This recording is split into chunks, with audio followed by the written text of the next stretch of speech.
Her Chinese Husband, sequel to the story of the white woman who married a Chinese.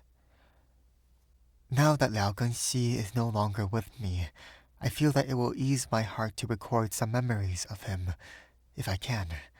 The task, though calling to me, is not an easy one, so throng to my mind the invisible proofs of his love for me, the things he has said and done.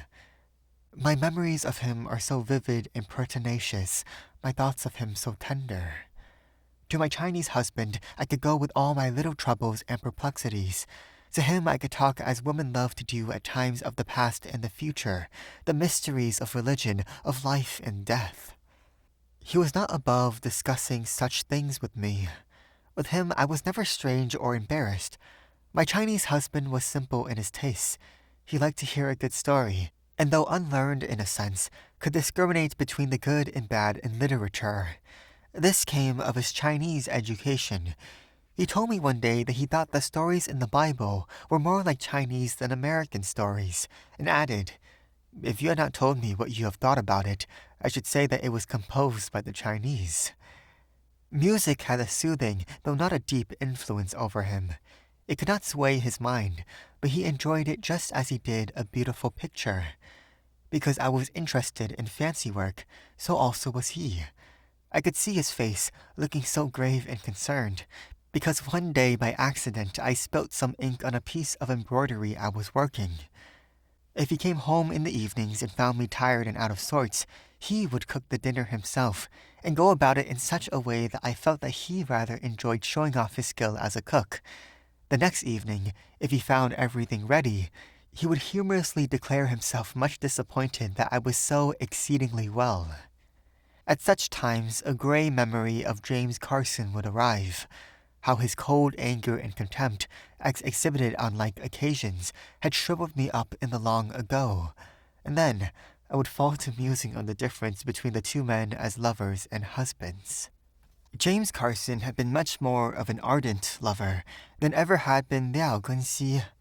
Indeed, it was his passion, real or feigned, which had carried me off my feet.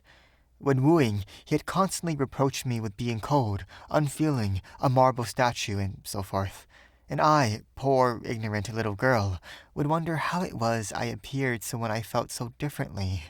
For I had given James Carson my first love. Upon him, my life had been concentrated as it has never been concentrated upon any other. Yet, there was nothing feigned about my Chinese husband. Simple and sincere as he was before marriage, so was he afterwards. As my union with James Carson had meant misery, bitterness, and narrowness, so my union with Liao Gengxi meant, on the whole, happiness, health, and development. Yet the former, according to American ideas, had been an educated, broad-minded man. The other, just an ordinary Chinaman. But the ordinary Chinaman that I would show to you was the sort of man that children, birds, animals, and some women love. Every morning he would go to the window and call to his pigeons, and they would flock around him, hearing and responding to his whistling and cooing. The rooms we lived in had been his rooms ever since he had come to America. They were above his store and large and cool. The furniture had been brought from China, but there was nothing of tinsel about it. Dark wood, almost black, carved and antique, some of the pieces set with mother of pearl. On one side of the inner room stood a case of books and an ancestral tablet. I have seen Liao Gengxi touch the tablet with reverence, but the faith of his fathers was not strong enough to cause him to bow before it. The elegant simplicity of these rooms had surprised me much when I was first taken to them. I looked at him then, standing for a moment by the window, a solitary pigeon peeking in at him, perhaps wondering who had come to divert from her friend's attention. So had he lived since he had come to this country, quietly and undisturbed, from 20 years of age to 25. I felt myself an intruder. A feeling of pity for the boy, for such he seemed in his enthusiasm, arose in my breast. Why had I come to confuse his calm? Was it ordained, as he declared? My little girl loved him better than she loved me. He took great pleasure in playing with her, curling her hair over his fingers, tying her sash, and all the simple tasks from which so many men turn aside. Once the baby got hold of a set rat trap and was holding it in such a way that the slightest move would have released the spring and plunged the cruel steel into her tender arms. Gengxi's eyes and mine beheld her thus at the same moment. I stood transfixed with horror. Gengxi quietly went up to the child and took from her the trap. Then he asked me to release his hand. I almost fainted when I saw it. "It was the only way," said he. "We had to send for the doctor, and even as it was, came very near having a case of blood poisoning." I have heard people say that he was a keen businessman, this Liao Gengxi, and I imagine that he was. I did not, however, discuss his business with him. All I was interested in were the pretty things and the woman who would come in and jest with him. He could jest too. Of course, the woman did not know that I was his wife. Once a woman in rich clothes gave him her card and asked him to call upon her. After she had left, he passed the card to me. I tore it up. He took those things as a matter of course and was not affected by them. "They are part of Chinatown life," he explained. He was a member of the Reform Club, a Chinese social club, and the Chinese Board of Trade. He liked to discuss business affairs in Chinese and American politics with his countrymen, and occasionally enjoyed an evening away from me. But I never needed to worry over him. He had his littlenesses as well as his bignesses, had Liao Gengxi. For instance, he thought he knew better about what was good for my health and other things, purely personal, than I did myself, and if my ideas opposed or did not tally with his, he would very vigorously denounce what he called the foolishness of woman. If he admired a certain dress, he would have me wear it on every occasion possible, and did not seem to be able to understand that it was not always suitable. "Wear the dress with the silver lines," he said to me one day, somewhat authoritatively. I was attired for going out, but not as he wished to see me. I answered that the dress with the silver lines was unsuitable for a long and dusty ride on an open car. "Never mind," said he, "whether it is unsuitable or not. I wish you to wear it." "All right," I said. "I will wear it, but I will stay at home." I stayed at home, and so did he. At another time, he reproved me for certain opinions I had expressed in the presence of some of his countrymen. "You should not talk like that," said he. "They will think you are a bad woman." My white blood rose at that, and I answered him in a way which grieves me to remember. For Gengxi had never meant to insult or hurt me. Imperious by nature, he often spoke before he thought, and he was so boyishly anxious for me to appear in the best light possible before his own people.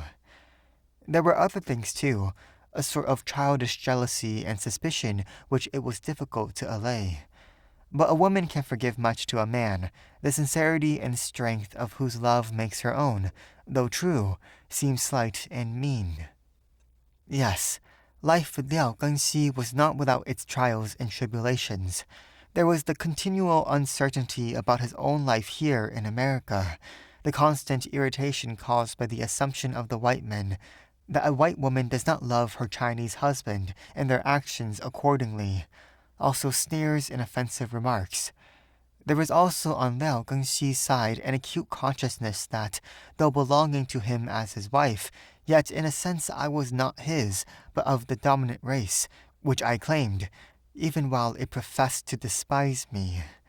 This consciousness betrayed itself in words and ways which filled me with the passion of pain and humiliation.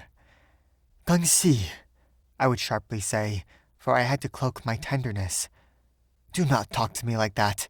You are my superior. I would not love you if you were not." But in spite of all I could do or say, it was there between us, that strange, invisible... what? Was it the barrier of race, that consciousness? Sometimes he would talk about returning to China. The thought filled me with horror. I had heard rumors of secondary wives. One afternoon, the cousin of Liao Gengxi, with whom I had lived, came to see me and showed me a letter which she had received from a little Chinese girl who had been born and brought up in America until the age of 10. The last paragraph in the letter read, "Emma and I are very sad and wish we were back in America." Gengxi's cousin explained that the father of the little girls, having no sons, had taken to himself another wife, and the new wife lived with the little girls and their mother. That was before my little boy was born.